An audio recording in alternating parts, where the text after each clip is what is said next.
How's everybody today? Pete here at Spawn Fly Fish, and I'm sure you have noticed it's getting a little cooler at night, maybe even seen a few more spiders around trying to get into the old house. So it seems apropos that today we give some of those spiders back to the fish. So grab your vise, grab your tools, let's tie the reverse spider.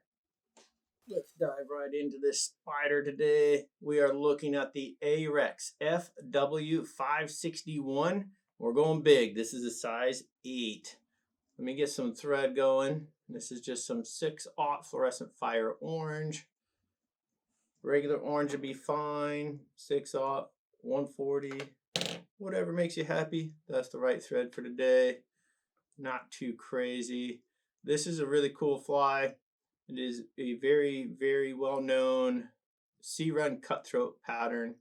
All I'm going to do here is make a little bump with my thread, and then I'm going to come up a little bit and we'll lay a tail down. So there's essentially just a couple materials involved here. Today we've got some Spawn Mallard, and this is dyed golden brown, but we're going to have 2 feathers. We're going to have one that we'll use fibers for the tail, and then one up front to do all the goofiness that makes this the reverse spider. And then for the body, just a little Squishenille micro size. So again, we put that little bump in here. Let me peel off a section of fairly even fibers, and meaning even at the end. I'm not too concerned with the rest of it. And pretty healthy tail here. You can see I'm going with quite a bit of fiber. I'm going to lay that down, get roughly a shank length or 1 hook length here worth of tail, transfer that grip, and then simply tie in all the way up to that little bump that we made. And if we do this right, it should split all those fibers out very nicely. And so let's check here and give it a little thump, and there it goes. We've got a very widespread, noticeable tail. And today we're going to tie a reverse spider, and this seems a little bit odd. That's going to work as either a shrimp in the salt to brackish system, or also as a large October caddis. I know it seems kind of odd, but it'll make more sense here as we go. Let me tie this Squishenille in, and I'm going to tie that into the back portion here as though we were tying any other fly, right? So you guys all know this deal. There's your tail, there's your body material already tied in, and now let's go have some fun. I'm going to make a thread base here all the way up to that hook eye, and we'll start right about there. So I have my next feather. Again, this is Mallard dyed golden brown, but I have it trimmed out. And typically when we tie a feather in up here, we're going to tie it so that the concave side faces up, and when we wrap, it's going to leave all the fibers pointing to the back. This is a reverse spider, so we're going to go the opposite of that, meaning we're going to tie it with the concave side down toward the shank, or you can see it as the convex or pretty side facing up away from the shank, because we want these fibers, as hard as this is as fly tyers to imagine, we want all these fibers going out in front of that hook eye. I know, it's such a bizarre idea. Here's why.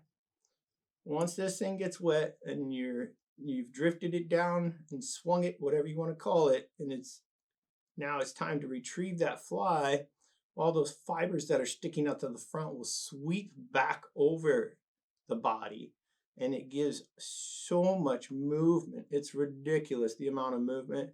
And so once it's in the water and you've cast this a few times and you get to know this pattern, you'll understand why the searun cuts especially just lose their marbles for this fly. So as you see here, I've gotten in front of where we tied in that feather, gave it a little bit of a thread bump or a thread head there.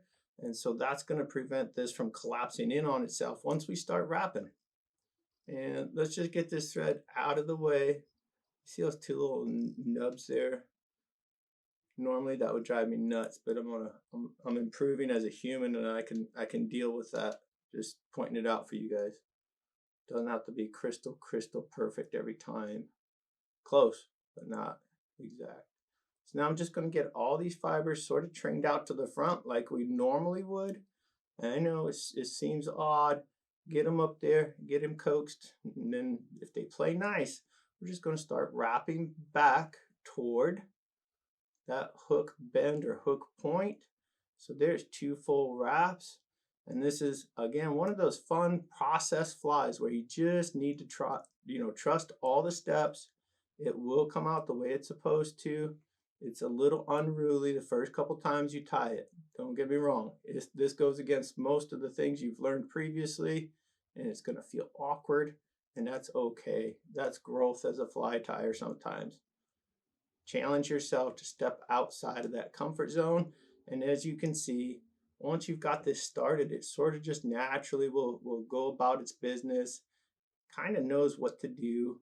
It's a feather. It's either going to hold its fibers next to each other and nice and close together, or it's going to let them splay out. Those are pretty much your only 2 options when you start wrapping a feather. So let's work our thread up here, tie down very securely, and we can simply at this point trim out all that excess. Look at that. Already you can kind of see what's going on here, and keep in mind we talked about that sweep. So when you strip this back, all those fibers will sweep over the body, and again, perfect sort of imitation a generic shrimp, right? So like for us, ghost shrimp are a big deal, sand shrimp, so this covers a couple different colors here.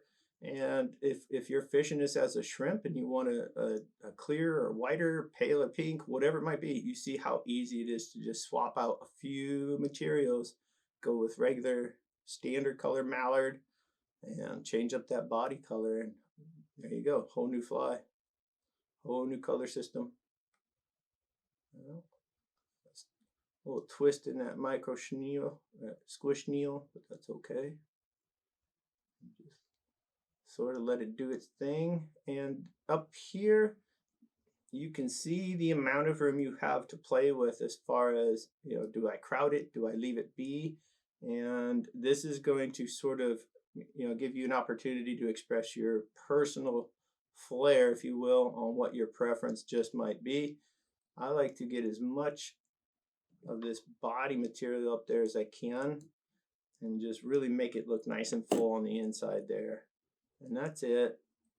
Nothing to it. Just clean up that little thread area that we'll call a neck, even though it's in a goofy spot, but that's okay. This, I guess, would be the tricky part, right? So if you like half hitches, this is your chance to shine today. However, this is still possible with a whip finish tool. And there's one whip finish. And so you just have to be a little patient, take your time getting over all those fibers. Don't have tight hands, meaning if you have a lot of tension in your hands, it's going to translate to that thread and you'll never be able to have it slip over all those fibers. So just keep that in mind. Once it's done, now give it that extra little tug down and secure that whip finish knot. Nothing to it. Pretty cool. And at this point, you can get in and kind of poke around in the inside of those fibers. Get your comb out, right? Really make them separate. And once they have separated, you see just how large a profile 2 little feathers and a simple bit of chenille can give you. And if you're fishing this as a caddis in fresh water, by all means, don't be shy. Go down to a size 12, even 14, whatever is going to make most sense for where you're fishing. And in the saltwater world, of course, you could go up just a little bit. Now, I have never fished these for coho, but I have read a bit about using these, especially toward Puget Sound for the resident coho. And once you see this thing move in the water, it will make sense, and you could see why a salmon would definitely go ahead and snack on that. But there you have it. Pretty simple reverse spider, very attractive. I think it's a cool little fly, and I think it's definitely worth you tying it and fishing it and seeing if it has a place in your fly box. So I'm glad you all joined along. Really appreciate you spending your time with us here at Spawn. And do us a favor, hit that like, hit that subscribe button, and we will see you all on the water.